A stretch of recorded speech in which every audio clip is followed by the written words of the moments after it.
Kalau hari ni kita selawat 1000 kali, 1000 kali salam kita dapat dari Rasulullah. Selawat dan salam kita tu dibalas oleh Rasulullah sallallahu alaihi wasallam, Syekh Jalani. Dan orang yang selawat banyak akan Nabi, khususnya orang yang mengamalkan sehari 1000 kali, sebelum nak mati Allah tunjuk syurga kat dia. Itu berdasarkan hadis Nabi sallallahu alaihi wasallam. InsyaAllah, barang siapa yang selawat 1000 kali ke atas Nabi, dia tidak akan mati melainkan dilihat syurga dulu. Saat roh nak keluar tu diperlihatkan syurga, sehingga dia gembira untuk kembali kepada Allah Subhanahu Wa Taala. Dia cinta untuk kembali kepada Allah Subhanahu Wa Taala. Kelebihan selawat 1000.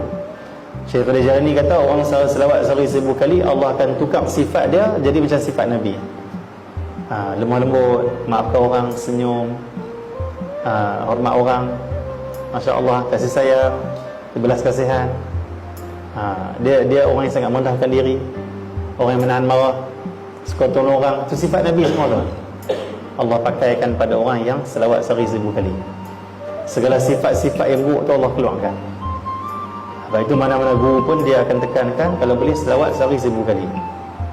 Kerana kita bukan takkan nak dapat pahala itu, tapi kita nak dapat sifat Rasulullah pada jiwa kita, rohani kita, supaya kita ini jadi insan yang mulia.